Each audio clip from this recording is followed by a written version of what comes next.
చాలా అద్భుతంగా ఇక్కడ ఉన్నటువంటి ఆర్ఎస్ఎస్ వాళ్ళు కావచ్చు, కార్యకర్తలు కావచ్చు, హిందూ సమ్మేళన వాళ్ళు కావచ్చు, ప్రతి ఒక్క సేవా భారతి వాళ్ళు కావచ్చు, ప్రతి ఒక్కరూ కూడా అతి తక్కువ సమయంలో అత్యంతమైనటువంటి వైభవంగా ఇక్కడ ఈ యొక్క అన్న కార్యక్రమాలు, ఉజ్జలు వేయడం గాని, సభ అలంకారం గాని, ఇక్కడ బ్యానర్స్ గాని, ఇక్కడ ఉన్నటువంటి యొక్క పతాకాలు ఎగరవేయడం గాని, కాషాయం అంటే శాంతి. ఇప్పుడు పుట్టింది మనకు రేణిగుంటలో శాంతి. ఇది వరకు ఎంతో మంది ఆ కులము ఈ కులము అనుకున్నారు.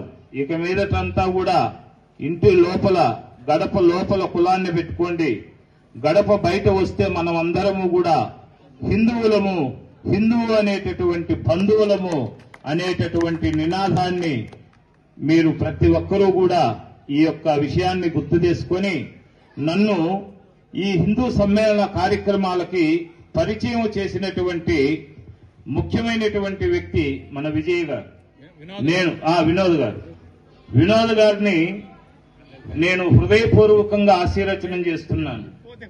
స్వామి, మీరు ఈ యొక్క సమ్మేళన కార్యక్రమాలకి వినోద్ గారు, మీరు బాలవర్తి గారు ఇద్దరు కూడా బాకరాపేట ఆలయం దగ్గరకు రావడం జరిగింది.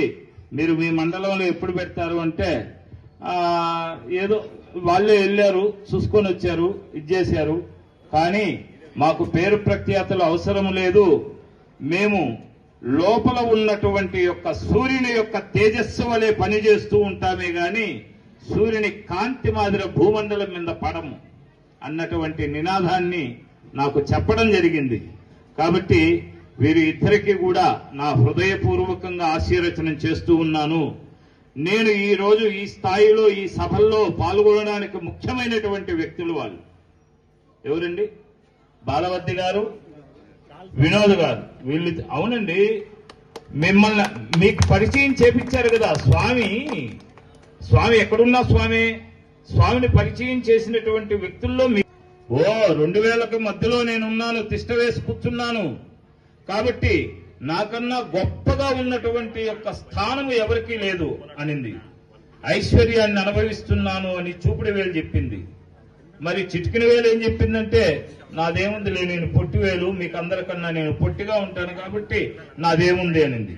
సరే, నేను గొప్ప అని ఇవన్నీ పోట్లాడుతూ ఉంటే మనల్ని అందరినీ కూడా సృష్టించింది బ్రహ్మ దగ్గరికి వెళ్దాం, బ్రహ్మను అడుగుదాం ఏది గొప్ప అని అడిగితే అప్పుడు బటనవేలు చెప్పిందంట, బలమైనటువంటి దానిలో నేనే గొప్ప అని బటనవేలు చెప్తే చూపుడు వేలు చెప్పిందంట, అధికారం అంతా నాలో ఉంటుంది, నేను శాసిస్తాను, నేను చూపిస్తాను, నా అధికారం అంతా నాలో ఉంది కాబట్టి నేనే గొప్ప అనిందంట. అందరికన్నా మధ్యలో నేను తిష్ట వేసి కూర్చున్నాను, నేను గొప్ప అనిందంట. వాళ్ళు గొప్ప ఏముందిలే, అది ఐశ్వర్యం అంతా నేను అనుభవిస్తున్నాను కదా, నాది కదా ఐశ్వర్యం అంటే, భోగం అంటే అని ఈ యొక్క ఉంగరపు వేలు చెప్పింది.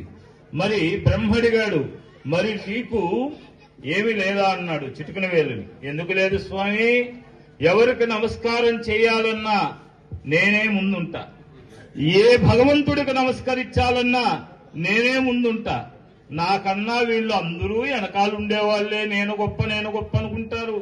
గొప్పగా ఉన్నటువంటి వ్యక్తి, కనబడినటువంటి వ్యక్తి మన డాక్టర్ జీ. ఈ రోజు ఆయన యొక్క దృష్టిని మనం తీసుకురావడం జరిగింది. అటువంటి చిటికిన వేలు యొక్క గొప్ప శక్తి కలిగినటువంటి వారు మన కేశవరావు డాక్టర్ జీ. ఆర్ఎస్ఎస్ సంస్థను పెట్టినటువంటి మహానుభావుడు. హిందూ సమ్మేళన కార్యక్రమాలలో మనం ఈ రోజు ఇటువంటి కార్యక్రమాల్లో అందరము కూడా పాల్గొనడం జరిగింది.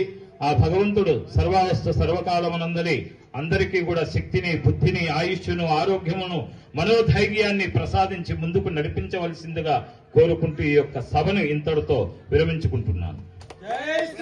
జై శ్రీరామ్, జై శ్రీరామ్, జై భవానీ.